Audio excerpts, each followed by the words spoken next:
Assalamualaikum warahmatullahi wabarakatuh.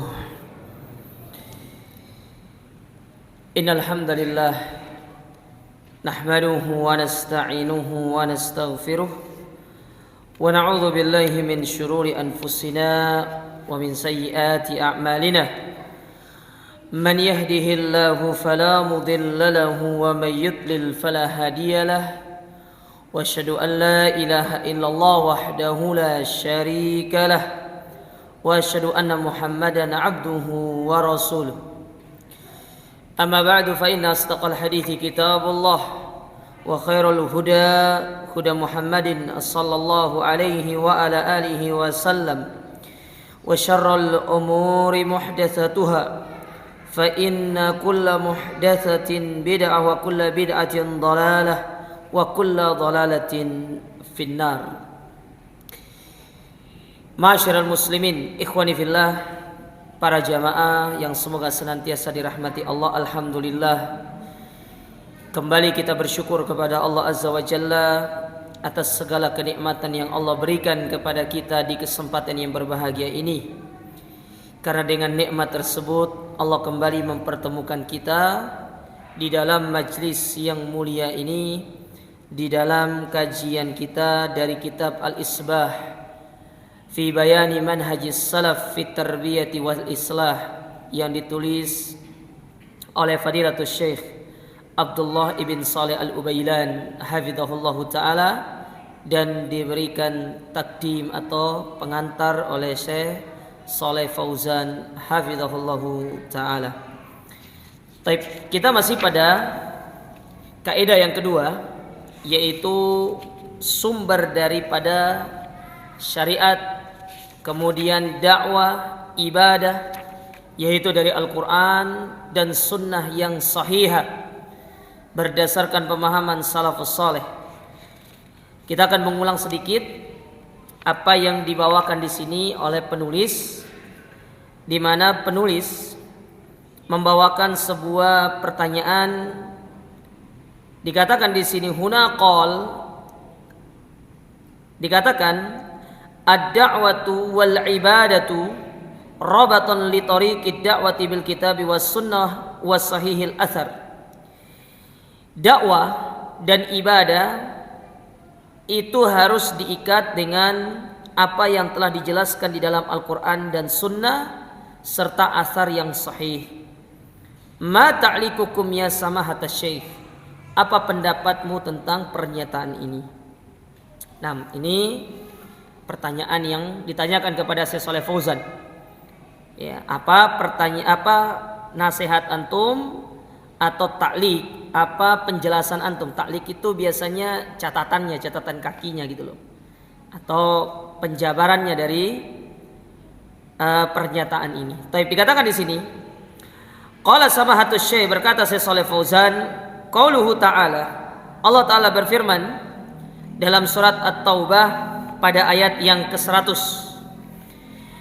Allah mengatakan was-sabiqunal awwalun minal muhajirin wal ansar walladzina tabauhum bi ihsan. Dan orang-orang yang terdahulu lagi pertama masuk Islam, baik dari kalangan muhajirin ataupun ansar. Maksudnya dari kalangan sahabat. Karena istilah muhajirin dan ansor itu diberikan kepada para sahabat. Muhajirin yang datang berhijrah dari Mekah menuju Madinah, sedangkan ansor yaitu mereka para sahabat yang menolong orang-orang muhajirin yang berada di kota Madinah. Jadi sahabat yang ada di Madinah itu namanya ansor.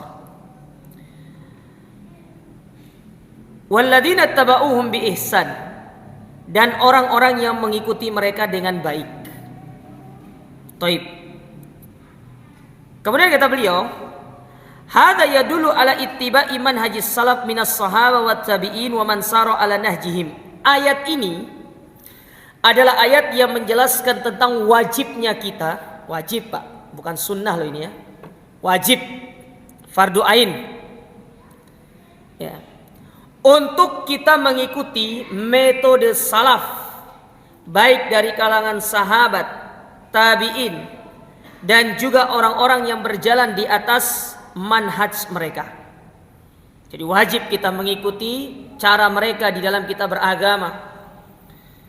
Oleh karenanya kalau antum buka tafsir dari Syekh Abdurrahman bin Nasir As-Sa'di terkait ayat ini, nanti kalau antum ada tafsir di rumah Pak ya, buka tafsir ayat ini.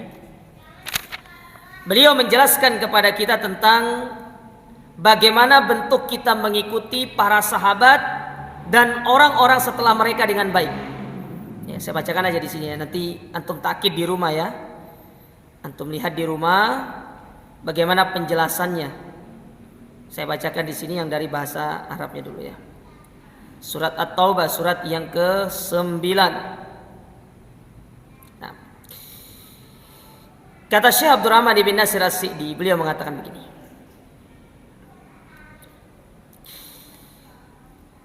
Yang dimaksud dengan mengikuti mereka dengan baik, ya,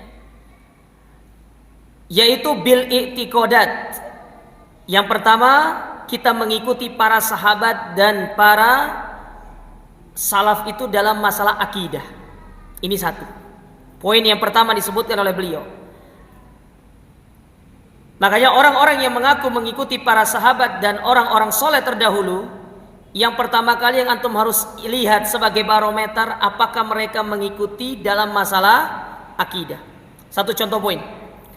Mana contoh masalah akidah yang harus kita perhatikan dari mereka? Apakah mereka menetapkan Allah berada di atas atau tidak? Kalau mereka mengingkari Allah di atas, berarti mereka telah mengingkari akidah yang telah ditetapkan oleh atau yang telah mereka yakini dari kalangan para sahabat dan yang setelah mereka. Para sahabat sepakat. Begitu pula tabi'in, tabi'ut tabi'in. Mereka sepakat mengatakan Allah itu berada di atas.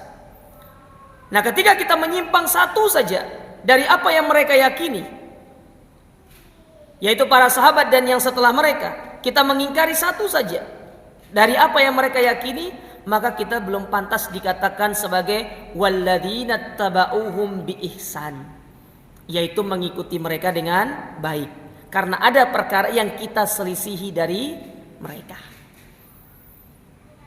Makanya namanya mengikuti itu, kita mengikuti, bukan malah membangkang, bukan malah membuat yang baru. Ya, bukan malah kita menyelisihi mereka, apalagi sampai mu'anadah. Mu'anadah itu menjadi musuh. Para sahabat menetapkan Allah di atas, sementara kita menolak Allah itu di atas. Makanya orang-orang yang menolak Allah di atas itu sebenarnya antara lisan dengan fitrah mereka itu bertolak belakang. Lisan mereka mengatakan Allah itu di mana-mana, tapi hati mereka, fitrah mereka, ketika mereka tertimpa musibah, secara spontan mereka mengatakan kita serahkan kepada yang di atas. Tidak pernah mereka bilang kita serahkan kepada yang di mana-mana. Pernah antum dengar? Ada nggak antum dengar orang ngomong seperti itu? Contoh nih, ada orang yang lama dan sudah nikah lama, belum punya anak. Kenapa belum punya anak? Yang di atas belum ngasih, katanya. Nggak pernah kita dengar yang di mana-mana belum ngasih. Sopo sih di mana-mana itu? Nggak pernah ngomong seperti itu. Ya. Fitrah manusia itu tidak bisa bohong, Allah itu di atas. Mau dibohongi bagaimanapun fitrah itu tidak akan pernah bisa. Selalu manusia itu mengikuti fitrahnya. Allah itu berada di atas. Ya. Tapi kenapa lisan mereka bisa mengatakan Allah di mana-mana? Karena ittibaul hawa. Mereka mengikuti hawa nafsunya. Hawa nafsu. Makanya kata Allah Subhanahu wa taala, "Wa man adallu mimman ittaba'a hawa." Tidak ada orang yang paling sesat di atas muka bumi ini kecuali orang-orang yang memperturutkan hawa nafsunya. Itu orang yang paling sesat di atas muka bumi. Kenapa orang bisa jatuh dalam kesyirikan? Hawa nafsu. Padahal mereka sudah ngerti ilmunya. Hawa nafsu. Hawa nafsu menguasai mereka. Makanya kita diminta oleh Allah, oleh Nabi SAW, diajarkan satu doa untuk kita berlindung dari jiwa yang buruk. Kata Nabi SAW, Allahumma ati nafsi taqwaha. Ya Allah, berikanlah jiwaku ini rasa takut kepadamu. Wa zakkiha, perbaiki jiwaku ini untuk selalu tunduk dan patuh kepada segala perintahmu. anta waliyuha wa maulaha, karena tidak ada yang mampu untuk menolong dan memelihara kita dari keburukan jiwa melainkan hanya Allah Subhanahu wa taala. Maka banyak memperbanyak doa ini jemaah sekalian. Ini doa yang sangat penting. Orang kalau sudah dikuasai oleh hawa nafsunya, kebenaran itu tidak akan tampak bagi dia, yang ada keburukan, ya, kejelekan, karena dia telah dikuasai oleh hawa nafsunya. Taib. Ini yang pertama, i'tiqad, keyakinan. Satu poin aja, enggak usah banyak-banyak. Apalagi kalau kita berbicara poin yang lain, terlalu banyak. Ya. Itu baru satu poin saja. Menetapkan Allah di atas, itu akidahnya para sahabat. Sepakat para sahabat menetapkan Allah itu berada di atas. Tidak ada ucapan para sahabat yang menolak Allah itu di atas, karena ketika Allah menurunkan ayat yang menjelaskan Allah ada di atas, para sahabat tidak pernah bertanya kepada Nabi SAW, tidak pernah mengingkari tentang ayat tersebut. Mereka selalu menerima dengan sami'na wa ta'na. Beda sama kita mentakwil ayat-ayat demikian. Yang kedua kata beliau, wal aqwal, dari sisi perkataan, ucapan, kita mengikuti para sahabat itu dari sisi perkataan mereka, ucapan mereka. Apa di antara ciri khas para sahabat itu? Berbicara dengan ilmu, bukan berbicara tanpa ilmu.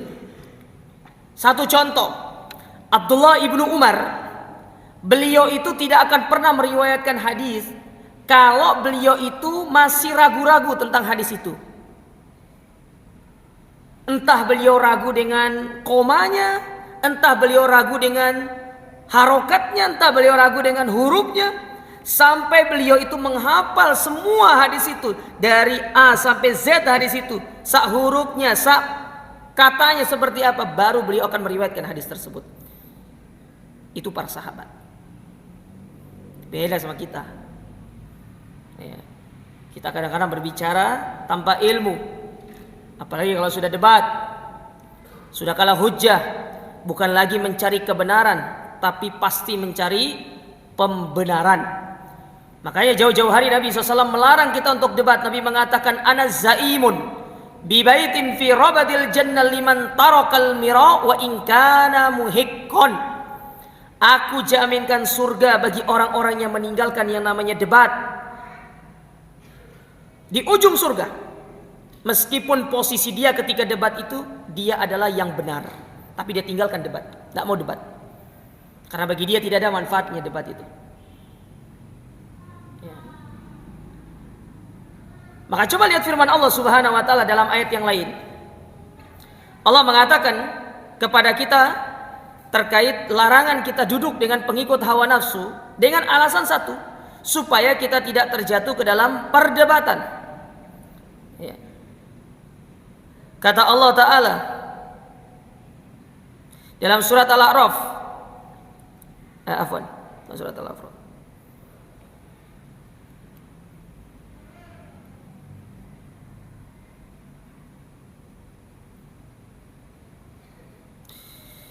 dalam surat An-Nisa pada ayat yang ke-140, Allah Subhanahu wa taala berfirman, wa qad nazzala 'alaikum fil kitab, dan sungguh Allah telah menurunkan kepada kalian di dalam Al-Quran, an idza sami'tum ayatillah, apabila kalian mendengar ayat-ayat Allah, yukfaru biha, mereka mengingkari ayat-ayat Allah, wa yustahza'u biha, atau mereka memperolok-olok ayat-ayat Allah. Di antara bentuk memperolok-olok ayat Allah itu masuk ke dalam kategorinya adalah menafsirkan ayat-ayat tersebut bukan dengan penafsiran yang sesungguhnya, memalingkan makna dari ayat-ayat Allah. Itu bentuk daripada memperolok ayat-ayat Allah. Apa kata Allah di situ?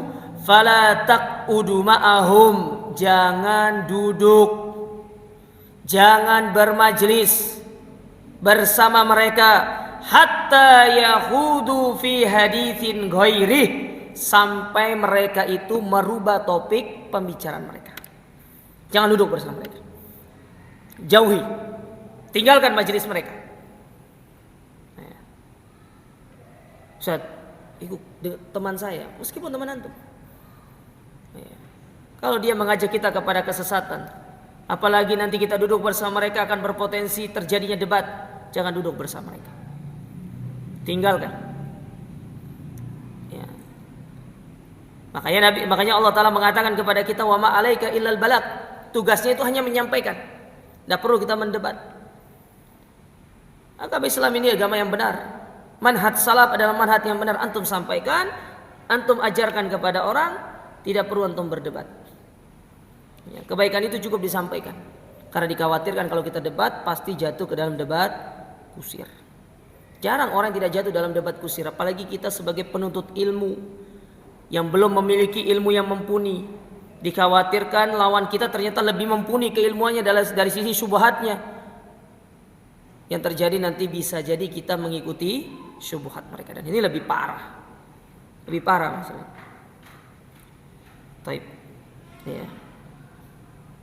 Jadi jangan kita berfatwa tanpa ilmu. Kalau memang kita mengikuti para sahabat, ya.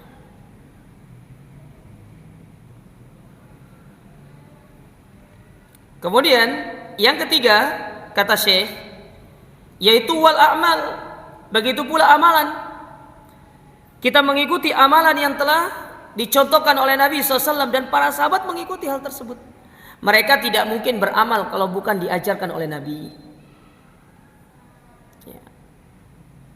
Amalan yang dikerjakan oleh para sahabat itu adalah amalan yang mereka ambil langsung daripada Nabi SAW. Makanya Nabi telah merekomendasikan mereka. Di dalam sabdanya Nabi bersabda, la tajtami'u ummati 'ala dhalal. Tidak akan pernah bersatu umatku itu di atas kesesatan. Maksudnya yang dimaksud dengan hadis tersebut, sebagian para ulama hadis mengatakan itulah para sahabat. Para sahabat tidak akan bersatu di atas kesesatan. Ya. Karena mereka pasti akan mengajarkan umat ini tentang kebaikan, mengajarkan tentang sunnah. Sehingga dalam hadis Irbad bin Sariyah, Nabi alaihi salatu wassalam mengatakan apa? Alaikum bisunnati wa sunnatil khulafa'ir rasyidin. Pegang teguhlah sunnahku dan sunnahnya para khulafa'ir rasyidin dari kalangan para sahabat, karena mereka pasti mencontohkan kebaikan, pasti mengamalkan sesuai dengan apa yang telah diajarkan oleh Nabi sallallahu alaihi wasallam. Nah, kalau sudah kita mengikuti perkara tiga ini jemaah sekalian, akidah, perkataan, amalan, barulah kita dikatakan mengikuti para sahabat dengan baik. Baru itu dikatakan mengikuti sahabat. Jadi bukan hanya sekedar mengklaim. Oleh karena kata Imam Ibnu Qayyim rahimahullah, apa kata beliau? Laisa sya'nu an tuhib, lakinna sya'nu an tuhab. Ya, permasalahannya bukan hanya sekedar mengaku cinta, tapi apakah kita juga dicintai? Kalau sekedar mengklaim kita mencintai orang, semua orang bisa. Tapi yang jadi permasalahan sekarang, apakah yang kita cintai juga mencintai diri kita? Itu yang perlu diperhatikan. Kalau orang hanya sekedar mengklaim dirinya mengikuti sahabat, semua orang bisa. Kalau hanya sekedar mengklaim dirinya mengikuti Nabi, semua orang bisa. Tapi masalahnya klaim itu kan tidak hanya sekedar klaiman, tapi butuh yang namanya pembuktian, dan dibuktikan melalui akidah, amalan, dan perkataan. Kalau ketiga hal ini bisa kita praktekkan, barulah kita itu berada di atas manhaj dan akidah yang lurus, yang itu para sahabat berada di atasnya. Baik, kita kembali ke buku. Ya. Kemudian Syekh Fauzan melanjutkan ucapannya dengan mengatakan, li anna salafas salih kanu yasiruna ala manhajir rasul. Karena para salaf itu mereka berjalan di atas manhajnya Rasul. Wa hum ahra bi fahmil kitabi was sunnah. Dan mereka itu yang lebih paham terkait Al-Quran dan Sunnah. Antum cari orang yang paling paham tentang Al-Quran dan Sunnah, para sahabat. Siapa orang yang paling paham tentang Al-Quran? Tentu jawabannya adalah Abdullah bin Abbas, Mufassirul Ummah. Beliau dijuluki sebagai bapak tafsirnya. Salah satu sebabnya karena doa Nabi SAW. Nabi pernah berdoa untuk Abdullah bin Abbas, Allahumma faqihu fid din wa allimhu ta'wil. Ya Allah, ajarkan kepada orang ini takwil. Takwil di situ maksudnya tafsir. dan jadikan dia orang yang paling faqih di dalam urusan agama. Itulah Abdullah ibnu Abbas. Makanya kalau antum buka tafsir Ibnu Katsir, Al-Imam Ibnu Katsir banyak menukil perkataan daripada Abdullah ibnu Abbas. Karena beliau adalah orang yang paling paham tentang tafsir Al-Quran. Dan antum mungkin sering dengar kisah yang sangat masyhur ketika Umar bin Khattab mendudukkan Abdullah ibnu Abbas di hadapan para sahabat-sahabat senior, sahabat-sahabat Badar. Umar bertanya kepada mereka tentang firman Allah Ta'ala dalam surat An-Nasr, idza jaa nasrullahi wal fath. Para sahabat semuanya salah menjawab, berbeda dengan Abdullah ibnu Abbas. Surat itu berkaitan dengan ajalnya Nabi. Para sahabat senior itu tidak pernah berpikir tentang bahwasanya surat itu tentang ajalnya Nabi. Lihat bagaimana kecerdasan dari Ibnu Abbas menafsirkan surat An-Nasr itu. Ya. Kata Umar, aku pun berpikir demikian.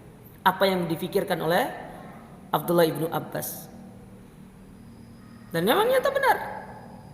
Makanya para ulama, terutama ulama tafsir, mereka mengatakan, dan ini pilihannya kesepakatan jumhur.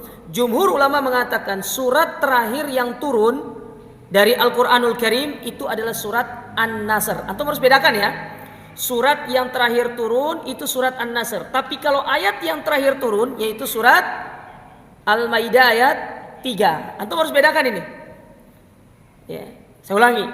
Surat yang terakhir turun itu adalah surat An-Nasr.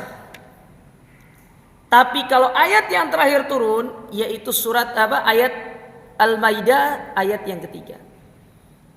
Ya, ayat yang ketiga itu ayat yang terakhir turun. Sama seperti begini. Surat yang paling mulia dalam Al-Quran yaitu surat Al-Fatihah. Tapi kalau antum berbicara ayat yang paling mulia dalam Al-Quran, jawabannya ayat Kursi. Itu bedanya.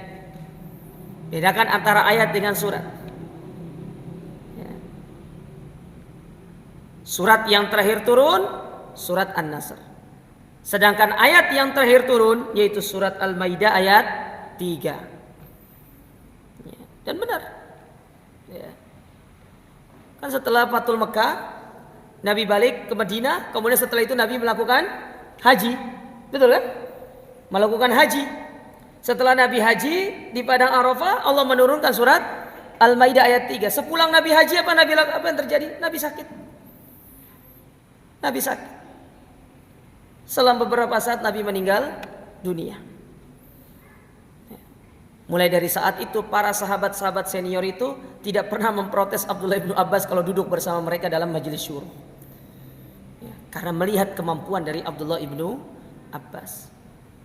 Belum lagi kita bicara murid-muridnya. Siapa muridnya Ibnu Abbas? Mujahid, Qatadah. Ini orang-orang yang mulia. Memiliki kemampuan yang mumpuni dalam bidang tafsir. Dan itu juga sering dinukilkan oleh Al-Imam Ibnu Katsir dalam tafsirnya ketika membawakan perkataan dari Mujahid ataupun Qatadah. Coba antum baca Ibnu Katsir. Kadang-kadang ada Mujahid, Qatadah. Mereka itu adalah ulama-ulama tafsir. Dan di antara mereka itu menjadi murid daripada Abdullah ibnu Abbas. Nah, kita kembali ke sini. Mereka adalah orang yang paling faham tentang Al-Quran dan Sunnah.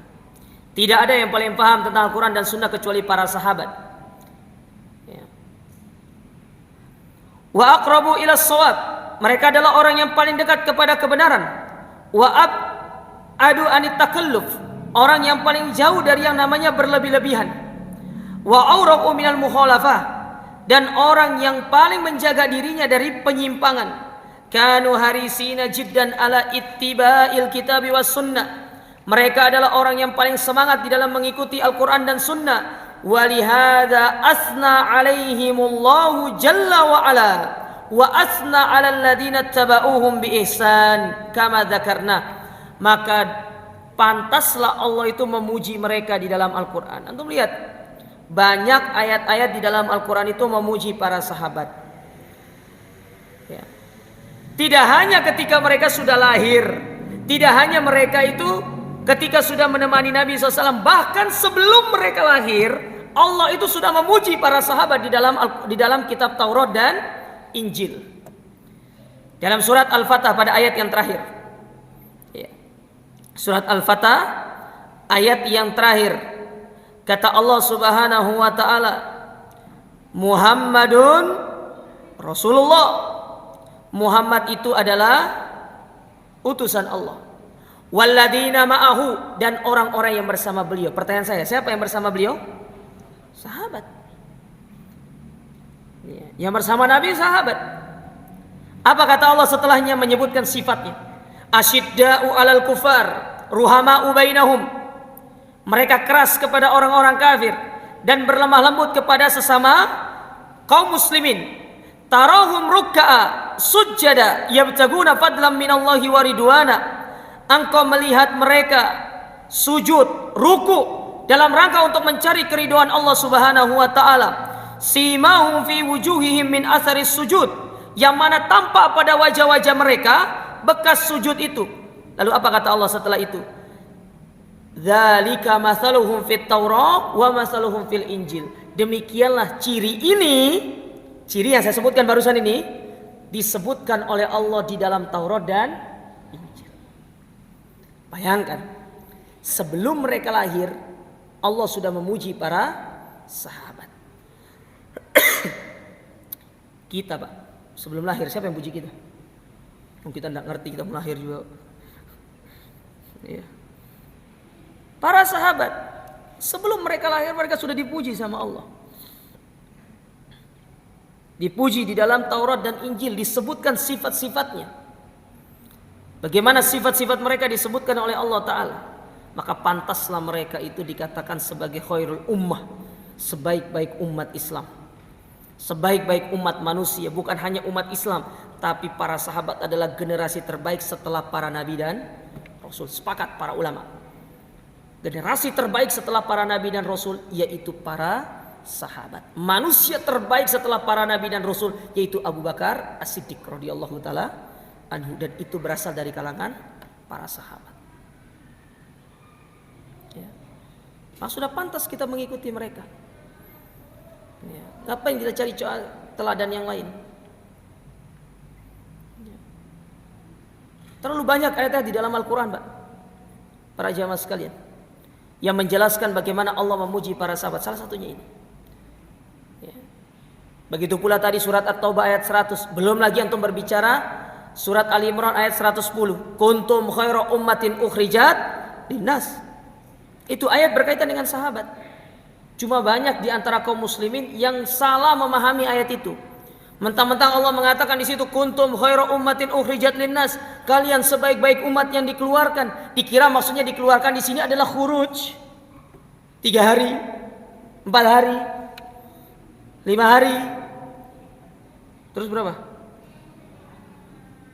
7 hari, 1 bulan. Ya. Sudah gitu tidak punya ilmu, berdakwah, ngajak orang untuk mendirikan sholat. Benar, sholat itu benar, tapi ada yang paling utama untuk diperbaiki dulu. Ajarkan akidah kepada mereka tentang tauhid yang benar. Perbaiki dulu tauhidnya. Antum mau sholat bagaimanapun, kalau tauhid antum tidak benar, tidak diterima sama Allah Subhanahu wa taala. Maka yang kita konsenkan, yang lebih utama untuk kita konsenkan adalah perbaiki dulu tentang akidah mereka. Kalau akidah mereka sudah lurus, ya pelan-pelan kita ajarkan mereka tentang sholat. Dan itu metode Nabi ketika mengutus Abu Musa al-Asy'ari dan juga Mu'ad bin Jabal ke negeri Yaman. Apa kata Nabi SAW? Innakum sata'tuna min ahlil kitab, kalian akan mendatangi ahlul kitab. Falyakun awwalu ma tad'uuhum alla ilaha illallah. Maka yang pertama kali dakwakan kepada mereka tidak ada ilah yang berhak diibadahi melainkan Allah. Wa in ata'uka bidzalik, kalau sudah mereka mentaatimu dalam perkara itu, ya, wa akhbiru, maka kabarkan kepada mereka annallaha farada alaihim khamsa salawatin fi kulli yaumin wa lailah. Maka kabarkan kepada mereka Allah mewajibkan kepada mereka salat 5 kali sehari semalam.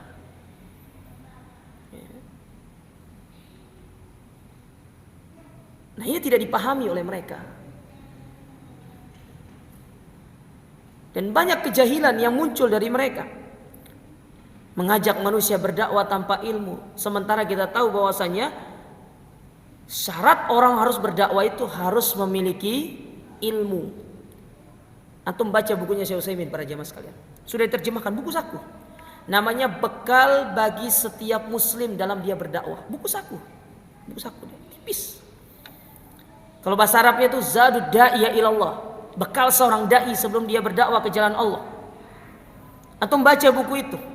Di situ disebutkan tentang apa yang harus dipenuhi oleh seorang dai di dalam dia berdakwah. Pertama, ilmu. Ternyata ilmu itu ada cabangnya. Yang pertama, ilmu tentang apa yang mau didakwakan. Yang kedua, ilmu tentang metode berdakwah. Dan yang ketiga, ilmu tentang kondisi orang yang mau kita dakwahkan. Itu penting, harus dipelajari. Yang kita kenal dengan istilah fahmul mad'uwin namanya. Memahami objek dakwah kita. Antum tidak bisa samakan kalau antum berbicara di dalam gedung perkuliahan dengan antum berbicara di hadapan orang awam. Tidak sama. Jangan bahasanya orang sana antum bawa ke sini. Ketemu sama orang awam antum baca bahwasanya implementasi dari ayat ini. Opo implementasiku katanya. Antum ngomong itu interpretasi. Aduh, opo interpretasi kayak terasi mungkin ya gitu kan. Nggak ngerti mereka. Ya. Makanya Ali bin Abi Thalib radhiyallahu taala anhu ketika mendapati para sahabat yang mereka itu berbicara tidak sesuai dengan nalar orang yang menangkap apa yang mereka bicarakan, maka Ali mengatakan kepada mereka, haditsun nasa bima ta'rifun. Wahai para sahabat, berbicaralah kepada mereka sesuai dengan nalar mereka berpikir. Aturiduna yukadzaballaha wa rasuluh? Apakah kalian mau karena penyampaian kalian yang tidak sesuai dengan apa yang mereka pahami, akhirnya mereka mendustakan Allah dan Rasulnya? Makanya banyak orang yang gagal faham. Gagal faham karena menyampaikannya tidak sesuai dengan nalar mereka, tidak sesuai dengan bagaimana daya tangkap mereka. Antum tidak bisa samakan, setiap orang itu memiliki daya tangkap yang berbeda-beda. Makanya fahmul mad'uin itu penting. Sama seperti ada orang ceramah kajian nih, apakah setiap tempat harus kita pakai kata-kata bid'ah misalkan? Kasih bahasa yang lebih sederhana. Kalau memang mereka tuh masih hobi dengan bahasa itu. Kalau antum berceramah di masjid yang sudah salafi itu, antum mau teriak bid'ah nggak apa-apa. Antum mau teriak bid'ah bolak-balik nggak ada masalah. Saya memang melarang. Antum mau kajian di tempat umum nih. Sementara antum mau mulai kajian memperkenalkan kepada mereka pelan-pelan tentang sunnah. Lalu di awal kajian antum bilang, oh ini beda. Oh insya Allah minggu depan nggak diundang antum lagi itu sudah buyar kajian di situ sudah. Padahal kita menginginkan kebaikan di situ. Ya, kadang-kadang ini tidak dipahami oleh sebagian orang-orang yang semangat dalam berdakwah, tidak memahami tentang kondisi ahwalul mad'uin namanya. Tidak paham. Padahal para ulama sudah menjelaskan hal itu di dalam kitab-kitab mereka. Ya. Tapi kita kembali ke sini. Ya. Allah memuji mereka. Hum yuta'una wa yuttaba'una taba'an li Rasulillah lal istiqlal. Mereka itu ditaati, diikuti, tapi ingat, bukan mutlak, tapi harus diikat dengan kita mengikuti sunnah Rasul. Ya. Artinya kalau mereka salah, kita tidak mengikuti kesalahan, tapi ya para sahabat, insya Allah semua apa yang disampaikan mereka itu adalah kebaikan. Ya. Sudah dijamin sama Allah Subhanahu Wa Taala. Li'annahu la tajibu ta'ata makhlukin istiqlalan illa Rasulullah Sallallahu Alaihi Wasallam. Karena perlu dipahami, kita tidak boleh taat kepada makhluk dalam rangka dia itu bermaksiat kepada Allah atau secara mutlak kecuali hanya satu manusia. Hanya satu manusia yang boleh antum taat secara mutlak, yaitu Nabi. Makanya Imam Malik memberikan sebuah kaidah penting jamaah sekalian dalam masalah ini. Beliau mengatakan kullu kalamin yu'khad wa yutrak ila sahibah hadzal qabr. Setiap ucapan orang itu bisa diambil, bisa ditolak. Bisa diterima, bisa ditinggalkan. Kecuali perkataan satu orang, yaitu perkataannya Nabi sallallahu alaihi wasallam. Antum tidak bisa tolak perkataan beliau. Kalau perkataan saya, aduh, kalau salah ditolak aja. Ya, ditinggalkan. Apa yang saya sampaikan kalau salah jamaah sekalian, tidak ada kewajiban antum mengikuti. Jangan fanatik buta sama ustadz itu. Ya. Kalau dia benar diikuti, kalau dia salah dinasehati. Ya. Dinasehati. Tapi cara menasehatinya juga jangan berlebihan. apalagi dia adalah guru kita misalkan. Perlu untuk dipahami cara menasehati itu. Kadang-kadang kita tidak ngerti cara menasehati itu. Babun nasihat. Perlu untuk kita belajar tentang bagaimana cara kita menasehati. Karena ini bagian daripada agama. Karena ingat Nabi pernah bersabda ad-dinun nasihat. Agama itu merupakan nasihat. Karena nasihat bagian dari agama, makanya syariat menetapkan tata cara memberikan nasihat. Ada cara memberikan nasihat itu. Nabi sudah mengajarkan kepada kita cara memberikan nasihat. Apalagi yang kita nasihati itu adalah dzu sultan, orang-orang yang memiliki kekuasaan seperti pemimpin. Itu ada cara menasihatinya. Tidak sembarangan. Antum menasihati pemimpin seperti antum menasihati teman antum, nggak sama, ikhwan. Tidak bisa disamakan. Ada metodenya sendiri-sendiri. Nah, itulah dakwah salaf. Mereka mengajarkan kepada kita tentang tata cara menasihati orang-orang yang memiliki kedudukan seperti itu. Muwafiqan lima ja'a bihi Rasul, hada makna maqarrahu ahlul ilmi. Yang mana kita harus mengikuti mereka, para sahabat, para salaf, sesuai dengan apa yang telah dicontohkan oleh Nabi sallallahu alaihi wasallam. Kemudian beliau melanjutkan ucapannya. Wa dalilu fi dzalika huwal kitab ma sahha an Rasulillah sallallahu alaihi wasallam. Hadza huwa dalilul ladzi yu'tamad. Maka dalil yang berkaitan dengan masalah ini sudah sangat jelas. Telah datang dari Rasul sallallahu alaihi wasallam, la aqwalan nas wa ijtihadan nas. Kita tidak bersandar kepada ucapan manusia ataupun kepada ijtihad manusia. Wa in saluhat niyatuhum, meskipun niat mereka itu baik. Perhatikan ya. Niat baik itu belum cukup. Niat baik itu belum cukup. Tapi harus mengikuti tuntunan, harus mengikuti syariat. Sama seperti kisahnya Imam Malik itu. Ketika didatangi oleh seorang yang bertanya tentang dari mana penduduk Madinah itu mengambil mikot ketika dia ingin melakukan ihram. Maka Imam Malik mengatakan bahwasanya mikotnya penduduk Madinah itu dari Bir Ali atau dari Dzul Hulaifah. Ya. Maka kata orang ini, ya udah, kalau gitu saya ingin mengambil mikot dari kota Madinah saja. Kan tidak terlalu jauh tuh dari kota Madinah ke Bir Ali. Maka kata Imam Malik, jangan kau mengambil mikot dari sana. Karena Nabi mencontohkan orang mau ihram itu ngambil mikotnya dari Bir Ali, bukan dari Madinah, bukan dari kota Madinah, bukan dari Masjid Nabawi. Ini yang perlu dipahami jamaah sekalian. Adapun kadang-kadang kita nih sering salah dalam masalah ini. Meskipun antum pakai bagian ihramnya dari hotel, itu bukan berarti antum ngambil mikot dari hotel, bukan. Tapi ngambil mikotnya tetap dari Bir Ali. Ya. Maka ketika dinasihati sama Imam Malik, lo kan tidak terlalu jauh.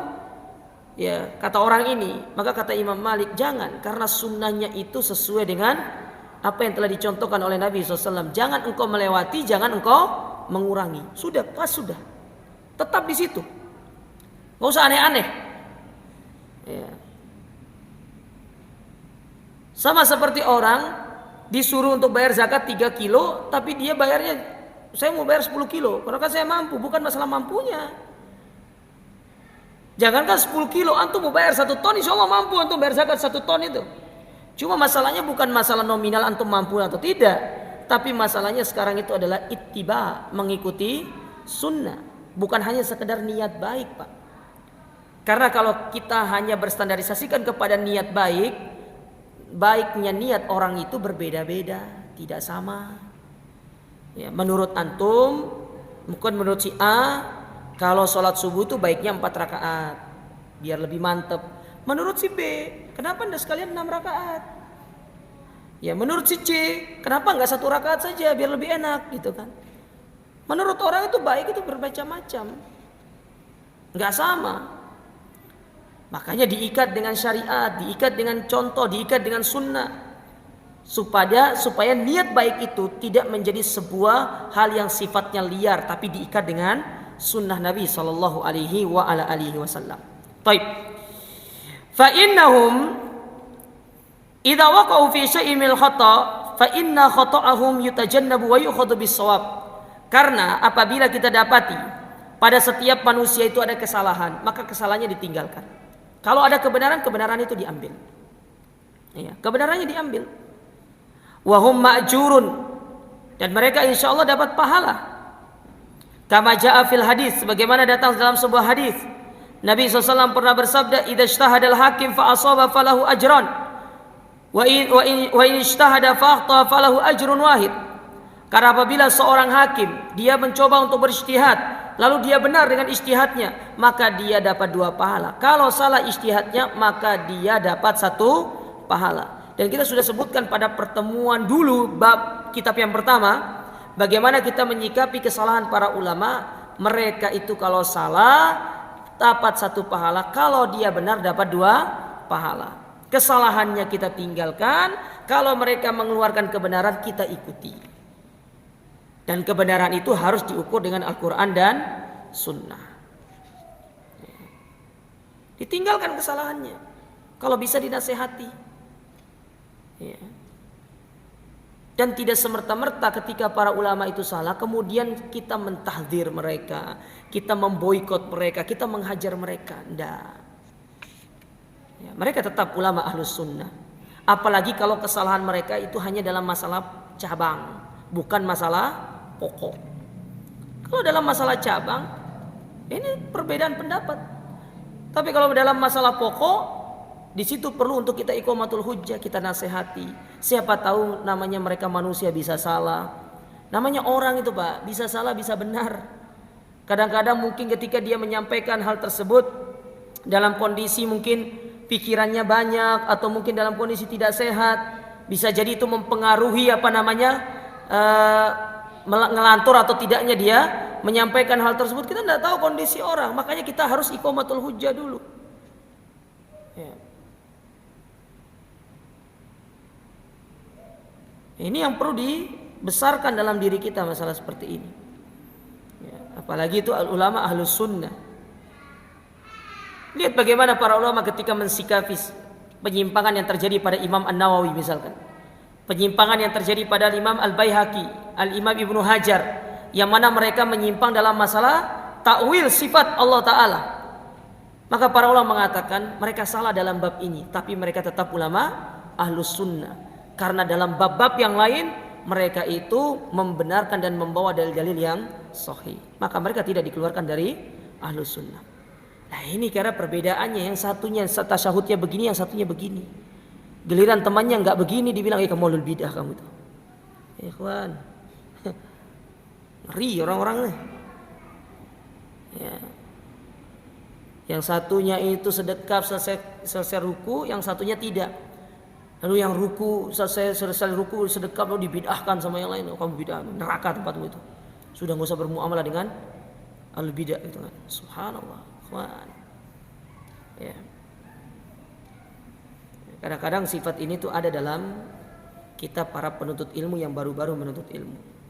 Maka hilangkan sifat ini. Banyak-banyak kita belajar, banyak-banyak kita baca buku supaya bisa meningkatkan kualitas keilmuan kita, dan itu bisa menjadikan kita lebih insaf. Lebih insaf itu istilahnya kita lebih bijaksana di dalam menyikapi perbedaan para ulama. Ya. Kita lebih insaf jelas. Baik. Kemudian dikatakan di sini, fayusabuna ala ijtihadihim wa in akhtahu lakin la tajuzu mutaba'atul khata'. Para ulama itu mereka diberikan pahala atas ijtihad mereka meskipun mereka salah, karena mereka sudah berupaya untuk mengeluarkan hukum. Mereka memanfaatkan waktu mereka, menghabiskan usaha mereka untuk mengeluarkan sebuah hukum, tapi mereka salah. Allah berikan pahala 1 kepada mereka. Ya. Tapi kata beliau di sini, jangan kita ikuti kesalahan itu. Contoh ya, sederhana. Syalbani itu, beliau pernah mengeluarkan fatwa bahwasanya orang yang bersedekap selesai ruku itu bid'ah. Itu bid'ah kata Syalbani. Tapi perkataan ini atau pendapat ini dibantah oleh para ulama. Bahwasanya orang yang bersedekap selesai ruku itu tak bid'ah. Dalilnya ada. Ya. Maka dalam masalah ini Syalbani pun kalau tidak salah ya, beliau itu menarik ucapannya itu. Ya. Terus apakah langsung kita katakan Syekh Albani itu ahlul bidah menyimpang? Tidak. Namanya beliau itu mujtahid. Beliau itu mengeluarkan satu hukum berdasarkan apa yang beliau pelajari. Nah, ketika beliau salah, beliau manusia biasa. Ya. Ketika beliau salah, beliau manusia biasa.